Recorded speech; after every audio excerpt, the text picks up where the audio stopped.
আশা করি বন্ধু সব ভালো আছেন। সিটি টিভির আবার একটি ইন্টারেস্টিং নতুন পর্ব নিয়ে হাজির হলাম আমি আলামিন। আজকের বিষয়টি হলো আমাদের কেলয় সার্কিট। পাওয়ার সার্কিটে যারা কেলয় ব্যবহার করেন, কেলয় সার্কিট লাগানোর পর বিভিন্ন ধরনের সমস্যা দেখা যায়। আপনারা অনেকেই জানেন যে কেলয় সার্কিট লাগানোর পর পাওয়ার সমস্যাটি কিন্তু আমাদের দূর হয়ে যায়। এর মাঝে মাঝে কিছু সমস্যা রয়ে যায় যেগুলো আমাদের কমন সমস্যা, সেগুলো নিয়ে বিস্তারিত আলোচনা করব। কেলয়টি লাগানোর পর যেসব সমস্যা আমরা সম্মুখীন হতে থাকি এগুলো নিয়ে বিস্তারিত আমাকে অনেকেই কমেন্ট করছিলেন, সেই নিয়ে মূলত আজকের ভিডিওটি। চলুন ভিডিওটি শুরু করা যাক।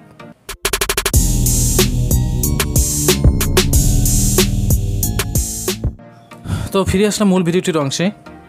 তো আমরা যখন কেলয় সার্কিটটি না ব্যবহার করি, এখানে যেহেতু আমাদের এসটি ট্যান্ডেস্টার যখন থাকে তখন কিন্তু আমাদের কিন্তু এখানে একটি ড্রাইভার সেকশন আছে। এখানে যে দেখতেই পাচ্ছেন গুড়ি রেজিস্ট্যান্স এবং ট্যান্ডেস্টার আছে, এগুলো যদি আমাদের সমস্যা হয় তাহলে বেশিরভাগ একটি কমন সমস্যা দেখা যায় আমাদের বিপোজিটিভ রেজিস্ট্যান্সে আমরা এখানে যদি ভোল্টেজটি ধরি, যেমন ধরেন টিভিটি যদি অফ করা হয় তখন কিন্তু আমাদের 110 ভোল্টেজ থাকে। আর যদি আমার টিভিটি যদি স্ট্যান্ড বাই রিলিজ মানে রিমোট থেকে অন করা হয় তখন কিন্তু আমাদের 90তে আসে এবং 80 ভোল্টে আসে।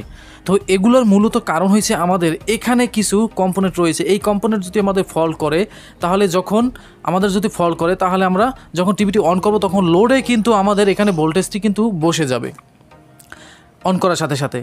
এখন এই কম্পোনেন্টটি যদি খারাপ হয় এগুলো দেখা যায় সমস্যাগুলো। তো আর বেশি সমস্যাটা হয় আমরা যখন কেলয় সার্কিটটি লাগাই। যখন কেলয় সার্কিটটি আমরা লাগাই, অনেকেই কিন্তু আপনারা আছেন 100 ওয়াট লাগান, আবার অনেকে আছেন 180 ওয়াট লাগান। তবে 180 ওয়াটটা আপনারা লাগানোর চেষ্টা করবেন, কারণ এই কেলয় যখন আমরা লাগানোর পর এখানে কিছু যদি আমাদের সমস্যা থেকে যায় তখন কিন্তু আমাদের কেলয়টি অন হয় না। আপনারা জানেন যে এখানে কোনো কোম্পানির যদি শর্ট থাকে তাহলে কিন্তু কেলয়টি আমাদের কাজ করবে না। এখন কেলয়টি লাগালাম, এখানে 110 ভোল্ট আসছে, 110 ভোল্ট আসছে টিভিটি আমাদের রিমোট থেকে অফ করার পর। যখন আমরা রিমোট থেকে অন করি তখন কিন্তু আমাদের এখানে কিন্তু 110 ভোল্টের নিচে নেমে যায়। নিচে নামা যায় আমাদের কিন্তু তখন কিন্তু আমাদের 110 ভোল্টের নিচে নামার পর এখানে আমরা ভেরিয়েবল থেকে কিন্তু বাড়িয়ে দিই। তো এই সমস্যাটা কেন হয়? এই সমস্যাটি হয় আমাদের কেলয় এই সার্কিটগুলো বেশিরভাগই সমস্যা হয়ে থাকে এবং এগুলো ফল্ট করে। তো কেলয়গুলো আপনারা 180 ওয়াটেরটা লাগাবেন, অনেকে 100 ওয়াটেরটা লাগান, এই জন্য এই সমস্যাগুলো দেখা যায়। ভালো মানের কেলয় লাগাবেন। আবার এখানে কেলয়তে আমাদের হিটসিং পেপার লাগে না, এরকম কেলয়ও আছে আমাদের, তো সেগুলো লাগানোর চেষ্টা করবেন। তো বেশিরভাগই আপনারা এই সমস্যায় পড়ে থাকেন। আমাদের রিমোট থেকে যখন অফ করা হয় তখন 110 ভোল্ট থাকে, রিমোট থেকে যখন অন করা হয় তখন কিন্তু আমাদের 80-90 ভোল্টেজে নামে যায়। তো 80 ভোল্টেজে নামে অথবা 90 ভোল্টেজে নামে।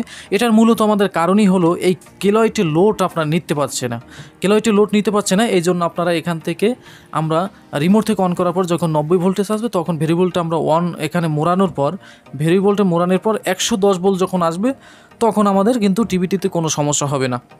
আশা করি আপনারা বুঝতে পারছেন। আর যখন টিভিটি আবার ওই 110 অবস্থায় যখন রাখবেন, অফ করবেন, তখন কিন্তু দেখা যাবে 130 ভোল্ট 40 ভোল্টও থাকতে পারে, কোনো সমস্যা নেই। মূলত আমাদের পাওয়ার সেকশন কেলয় থাক বা না থাক, এখানে কোনো একটি পাওয়ার সেকশনের কোনো একটি কম্পোনেন্ট যদি আমাদের মিস করে, বেশিরভাগ এখানে কিছু কম্পোনেন্ট আছে আমাদের, এই যে দেখাই আমাদের এখানে কিছু ডায়েট আছে, রেজিস্ট্যান্স আছে এবং ট্যান্ডেস্টার রয়েছে। তো এখানে আমাদের কিছু ট্যান্ডেস্টার রয়েছে, ট্যান্ডেস্টারের মান হলো আমাদের C2655 ট্যান্ডেস্টার, এইটাই বেশি সমস্যা হয়।